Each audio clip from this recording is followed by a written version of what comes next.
چې افغانستان زموږ دشمن ملک او بیا په دې عنقریب ورځو کې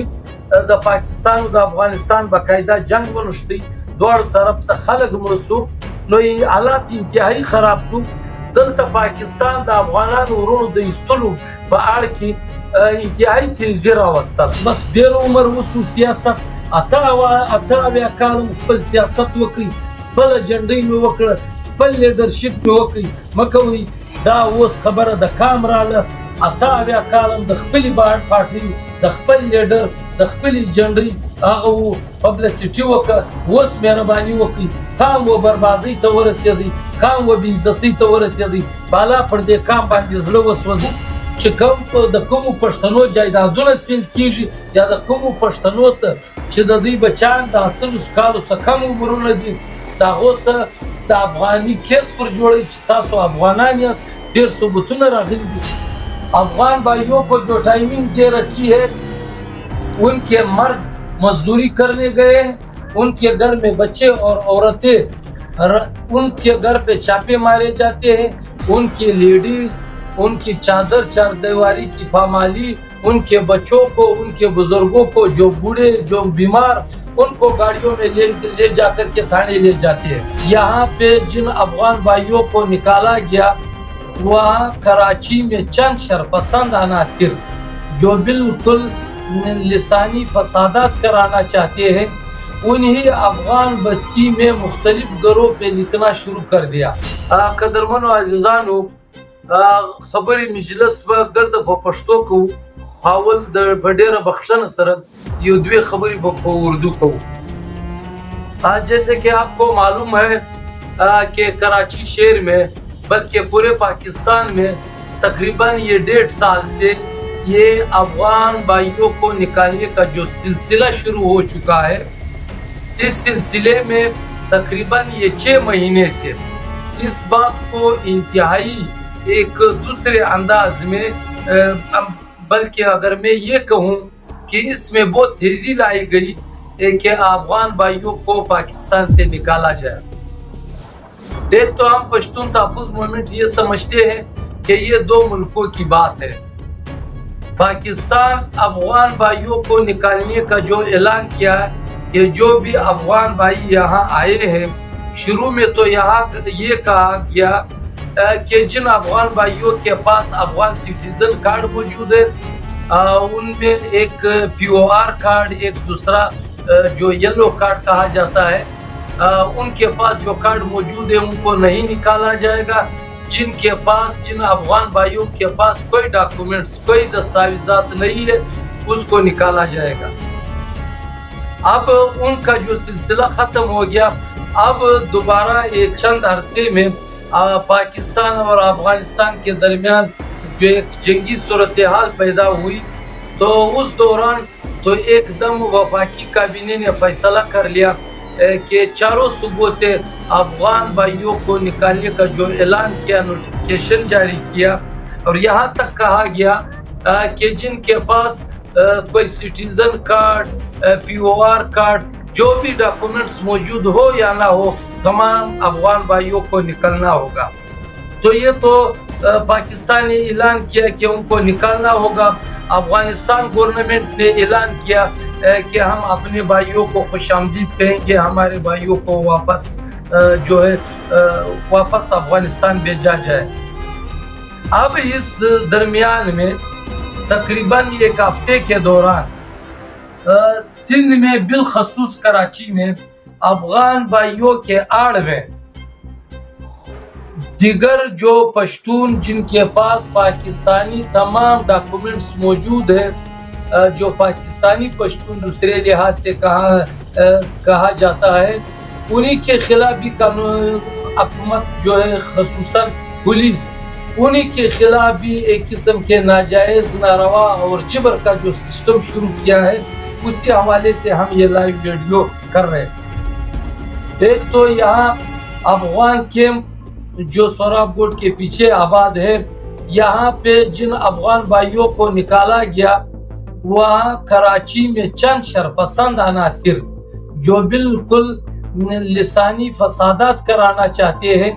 انہیں افغان بستی میں مختلف گھروں پہ لکھنا شروع کر دیا کہ یہ فلانا کا گھر، یہ فلانا وکیل کا گھر، یہ فلانا وکیل کا گھر۔ ہم یہ ویڈیو کے توسط سے سندھ گورنمنٹ سے یہ کہتے ہیں کہ یہ کراچی جو پہلے ہی لسانی فسادات کی آگ میں جل چکی ہے، خدا را اس کو دوبارہ جو چند شرپسند عناصر یہاں کراچی میں پشتون سندھی یا پشتون اردو سپیکنگ کے جو لڑائی کرانا چاہتے ہیں، تو یہ حکومت کی ذمہ داری بنتی ہے کہ اس چیز کی روک تھام کرے۔ مگر افسوس کے ساتھ کہنا پڑ رہا ہے کہ یہاں جن افغان بھائیوں کے خلاف، پہلے تو ہم یہ کہنا چاہتے ہیں کہ جن افغان بھائیوں کے خلاف ان کو نکالنے کا جو پروگرام شروع ہو چکا ہے، سراسر پولیس اور دیگر ادارے ایک غیر انسانی، غیر اخلاقی، غیر جو مہذب جو لوگ ہیں وہ طریقہ استعمال کر رہے ہیں۔ افغان بھائیوں کو جو ٹائمنگ دے رکھی ہے، ان کے مرد مزدوری کرنے گئے، ان کے گھر میں بچے اور عورتیں، ان کے گھر پہ چھاپے مارے جاتے ہیں، ان کی لیڈیز، ان کی چادر چار دیواری کی پامالی، ان کے بچوں کو، ان کے بزرگوں کو، جو بوڑھے، جو بیمار، ان کو گاڑیوں میں لے جا کر کے تھانے لے جاتے ہیں۔ اور افسوس سے کہنا پڑتا ہے کہ ان میں ہمارے بہت پشتون جو پولیس اور دیگر اداروں کے مخبر اور جاسوس ہیں، انہی کے مخبری اور جاسوسی کے بنیاد پہ پولیس ان کے گھروں پہ چھاپے مارتے ہیں۔ وہی مخبر اور جاسوس بتاتے ہیں کہ فلانے افغانی کے پاس سرمایہ زیادہ ہے، ان کے پاس پیسہ زیادہ ہے، انہی کے بچوں کو، انہی کے لیڈیز کو اٹھا کر کے تھانوں میں پیسوں کی ڈیمانڈ کیا جاتا ہے، لاکھوں روپے رشوت لے کر ان کو واپس چھوڑا جاتا ہے، جو سراسر ایک غیر انسانی، غیر شرعی فعل ہے۔ دوسری طرف ان افغان بھائیوں کی آڑ میں پشتونوں کے گھروں کو سیل کیا جا رہا ہے۔ ہمارے پاس مکمل ثبوت موجود ہے۔ یہ 2-3 دن کے دوران الاسف پلازے اور الاسف سے پچھلا جو آبادی حصہ ہے، یہاں پہ افغان بھائیوں کو جن پاکستانی پشتون ڈاکومنٹس رکھنے والے لوگوں نے مکان، دکان کرائے، رینٹ پہ دے رکھے تھے، ان افغان بھائیوں کو تو نکال دیا، اور ان دکانوں اور ان مکانوں کو پولیس وہاں پہ سیاہی سے لکھ دیتے ہیں کہ یہ افغانیوں کا گھر ہے، ان کو سیل کیا جاتا ہے۔ پھر اس کے بدلے جب اس مکان یا دکان کا مالک تھانے پہنچ جاتا ہے کہ یہ میرا مکان یا میرا دکان ہے، میرے رینٹ پہ دیا تھا، تو پولیس ہولیوں بانیوں سے ان کو پریشرائز کرتے ہیں، ان سے لاکھوں روپے بتا وصول کرتے ہیں اور ان کا ڈیمانڈ کرتے ہیں۔ تو یہ ہم لوگ سندھ گورنمنٹ سے یہ مطالبہ کرتے ہیں کہ یہ غیر انسانی، غیر شرعی یہ جو سسٹم روا رکھا ہے، یہ پولیس کی بتخوری،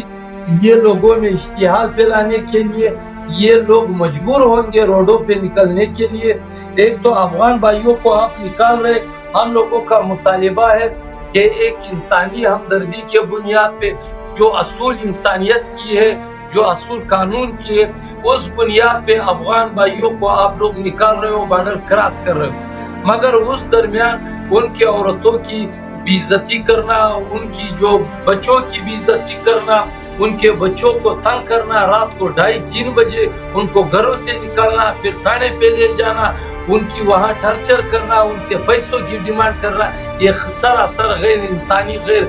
جو ہے شرعی طریقہ ہے۔ دوسرے طریقہ پھر یہ جو لیگل جو ہمارے پشتونوں کے جائیداد ہے، ہمارے پشتونوں کے جو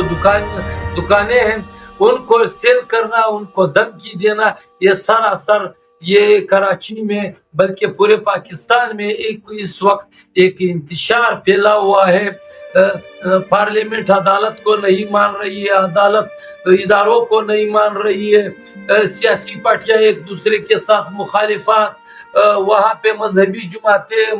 فرقہ واریت کے بنیاد پہ ایک دوسرے کے ساتھ نفرت کر رہے ہیں۔ تو اس دوران ये पश्तूनों के दुकानों को सेल करना, उनकी आबादियों के ऊपर शरपसंद लोगों का जाना, उनके दीवारों उनके जायदादों पे अपना नाम लिखना, ये कराची को एक दफा फिर लिसानी फसादात ले जाने की तरफ ले जाने की जो है एक साजिश हो रही है। तो हम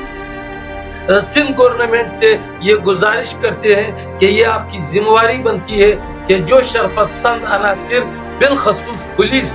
ये जो नारवा एक गैर आईनी गैर कानूनी काम कर रहे इनको रोके, वरना हम एहतजाज करने के लिए हक बजानिब होंगे। कदरमन पश्तनो दादा हुकूमत या द पुलिस सिंध गवर्नमेंट द पार मुस्तो खबरी को उर्दू के लकरसन चितास मालूम है چې د افغانانو د ایستلو کم چې د یو کال څخه کوم ډرامه روانه وه، افغانان ورونه باسي وخت پر وخت باندې افغانان ورونو ته بیا ټایمینګ ورکاوه، بیا بیا پرېښول، پیسې بیا ځینې اخیستې. دا ډرامه دا کال یو نیم دوه کېږي چې روانه وه. اوس باقاعده اعلان وشو تر دا حده پورې د افغانستان د پاکستان حالات خراب شو چې د پاکستان وزیر دفاع پرم کلا بیان ورکړي چې افغانستان زموږ دشمن ملک، او بیا په دې انقریب ورځو کې د پاکستان او د افغانستان باقاعده جنگ ونښتی، دواړو طرف ته خلک مړه سو، نو حالات انتهایی خراب شو. دلته پاکستان د افغانانو ورونو د ایستلو په اړه کې انتهایی تیزی راوستله. نو افغانان ورونه وځي د ټول پاکستان د څلورو صوبو څخه باسي. موږ بار بار ویلي دي چې یو ملک یې باسي بل ملک یې اکسپټ کوي، قبلوي یې. نو لہذا په دغه حال کې موږ خپلو افغانانو ورونو ته بار بار ویلي دي چې تاسو په عزت ووځئ، خپل ګران وطن له ورسئ، خپل وطن آباد. خو دلته د افغانانو ورونه چې باسي د پاکستان بالخصوص په کراچي کې سند پولیس چې کم ظلم کم ناروا کم جبر روان کړی دی، یو خو د افغانانو زنانې ماشومان سپینږیري بیماران دا وړي تاڼې لیبیایي هلته پریشرایز کوي او هلته د لکونو روپۍ د پیسو اخیستلو ډیمانډ جګې کوي. بیا چې پیسې ورکړي هغه افغانان ورونه رایله کړي، هغه زنانې راخوشي کړي، دویمه ورځ بیا چاپه پر ولګوي، بیا یې وړي. یو دا سلسله د ظلم ور د زیاتوب روانه ده. دویم ظلم ور زیاتوب دا روان دی چې دلته په افغان کیم کې یو هفته مخکې دلته د افغان بستي یې ولړوله، د افغانانو سې خالي کړه، مګر دلته چند شرپسند قبضهګر خلک رالو، پرېږدي د پښتنو د افغانانو پر کورو باندې لیکل شروع کړو چې دا د فلاني ایډوکیټ کور دی، دا د فلاني جایداد. او ډېره د افسوس خبره دا ده چې په دې کې ځینې کورو کې ماشومان زنانې موجوده، پر هغو دیوالو هم ولیکل شو، مګر دا د سند ګورنمنټ دا ټول حالات ته کتل د یو چا خلاف هم اکشن نه دی اخیستل شوی. بیا په دا دوران کې د افغانانو ایستلو په اړه کې د پاکستاني اسناد لرونکي پښتانه چې دا جایدادونه وو، کورونه وو، په خپلو پیسو یې اخیستي وو، دوکانونه وو، دا یې افغانانو ورونو ته په کرایه ورکړي وو. هغه افغانانو ورونه سند پولیسو ګرفتاره کړو، ویستلو، دلته پر جایداد باندې د دوی پر فلیټو، د دوی پر مکانو، د دوی پر دوکانو باندې سند پولیس دا ټیم د سیل په نامه تاله ولګوي چې دا سیل کوي، د حکومت سیل کوي، چې دا د سراسر نه د کورټ د طرفه یو آرډر دی، نه د حکومت د طرفه یو نوټیفیکیشن جاری شوی دی. د سند 100% د سند پولیسو یو کراچي پولیسو یو بدماشي شروع کړې ده. بیا چې هغه پاکستاني اسناد لرونکي پښتانه ورځي تاڼې چې دا زما کور، دا زما دکان، دا ما خود دا افغاني ورور ته په کرایه ورکړی، په رنټ مو ورکړی، په کوم بنیاد دا سیل کړی دي. بیا د هغه پاکستاني اسناد لرونکي پښتانه سره په لکونو روپۍ بته اخیستل دا ټیم رواج جوړ شوی. نو موږ د دې لایو ویډیو په حواله دا پیغام خپلو پښتنو افغانانو ته ورکوو چې یو چې کوم پښتانه کوم افغانانو ورونه روان دي، موږ خواست ورته کوو چې هغه دې روان واوسي، خپل ګران وطن له دې ځي، خپل وطن دې آباد کړي، خپل وطن یې د نعمتو ډک دی، مشکلات به وي، پریشاني به وي، خو دلته دا ظالم دا جابر حکومت دغه د هېڅ نه مني. دویم هغه پښتنو ته دا پیغام ورکوو چې کوم د کومو پښتنو جایدادونه سیل کېږي یا د کومو پښتنو څخه چې د دوی بچیان د 18 کالو څخه کم عمرونه دي، د هغو څه د افغاني کیس پر جوړوي چې تاسو افغانان یاست، ډېر ثبوتونه راغلي دي. هغو ته موږ دا وایو چې تاسو مهرباني وکړئ و دې شیانو ته چمتو سئ. دا ویډیو هم موږ پر دې بنیاد کوو چې موږ ورته به د یو د بل سره عقل شریک کوو، اتفاق وکړو، د دې ظلم خلاف به درېږو.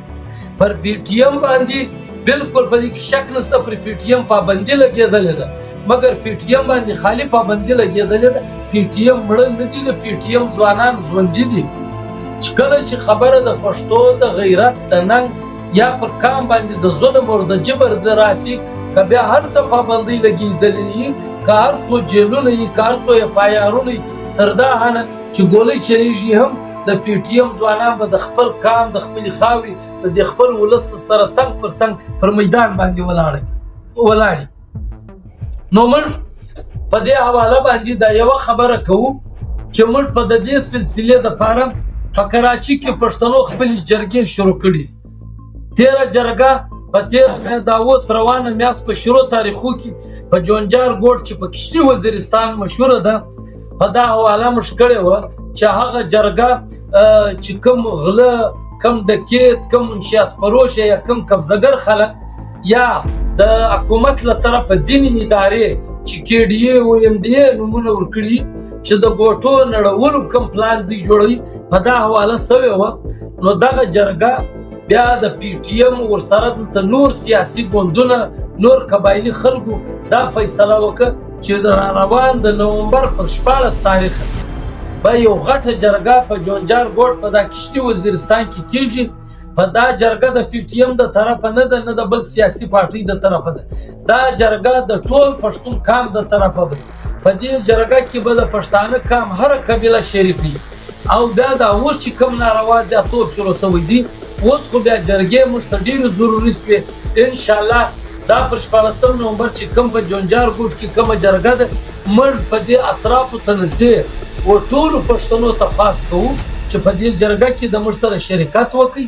دا جرګه به انشاءالله د کراچي د نورو ضلعو، د نورو علاقو د جرګو دپاره انشاءالله یو روډ میپ وي، یو نوی پلان به وي، که خدای کول یو نوی زیری وي. موږ د کراچي پر پښتنو دا غږ کوو چې د خپل سر مال د عزت د تحفظ دپاره به موږ پر شا کېږو نه. موږ هر څه وطنونه پرېښي دي، وطنونه برباد دي، په وطنو کې اپریشنونه شروع دي، په وطنو کې ټارګټ کلینګ و ډرون حملې ترهګري شروع ده، هلته هم کاروبارونه برباد شوي دي. دلته کراچي له راغلي په خپل همت، په خپله مړانه دا یو 100 ګزه مکان جوړ کړی دی، یو دلته یو دکان، یو مزدوري ترتیب برابر کړی دی. د خلکو اوس ودې ته سترګې خړې دي، کله په یو نامه په بل نامه خلک را باندې راځي، کله د لساني فساد، لساني په بنیاد باندې خلک زموږ پر عبادي باندې راځي، کله د ایم ډي اې او د کې ډي اې او د انکروچمنټ په نامه باندې خلک راځي. پښتانه غیرتمن خلک دي. انشاءالله پی ټي ایم پر ټولو پښتنو غږ کوي. دا جرګې به که خدای کول په ټوله کراچي کې موږ روانې ساتو. د خپل سر د مال د عزت د تحفظ دپاره به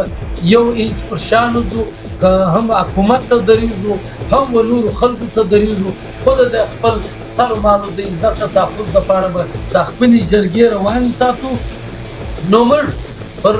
دې لړۍ کې پر ټولو پښتنو، بالخصوص پر پښتنو سیاسي ګوندو باندې غږ کوو. هغه که د پښتنو قام پرسته ګوندونه دي، که د پښتنو مذهبي ګوندونه دي، یا هغه پښتانه چې په نورو پارټیانو کې سیاست کوي، پر هغو پښتنو ته موږ خواست کوو چې بس ډېر عمر وسو سیاست، 88 کال خپل سیاست وکړي، خپله جنډۍ مې وکړه، خپل لیډرشپ مې وکړي. مه کوئ دا اوس خبره د کام راله، 88 کال د خپلې پارټۍ، د خپل لیډر، د خپلې جنډۍ هغه پبلسټي وکړه. اوس مهرباني وکړئ، کام و بربادۍ ته ورسېدی، کام و بېعزتۍ ته ورسېدی، بالا پر دې کام باندې زړه وسوځئ. راسئ چې یو پر بل لاسونه سره واچوو. په کراچي کې کم از کم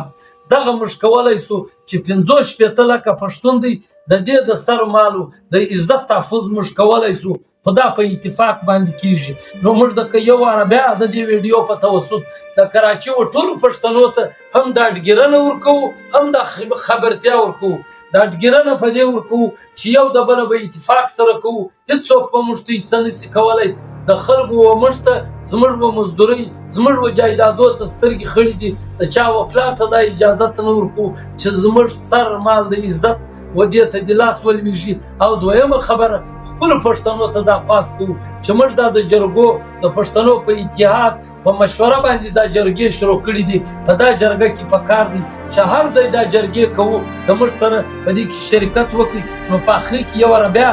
د سوراب بورډ ته نږدې و ټولو پښتنو ته د هر فکر د هرې شعبې سره چې تعلق لري خاص ورته کوو چې پر 14 نومبر په دې جرګې کې چې ټایم یې پر 3 بجې ښود شوی دی په جونجار ګوټ کې به کېږي پکار دي چې په دې جرګو کې د موږ سره شرکت وکړي او د خپل سر مال د عزت د تحفظ لپاره دغه لړۍ روانه وساتو ډېره مننه ټول مو ودان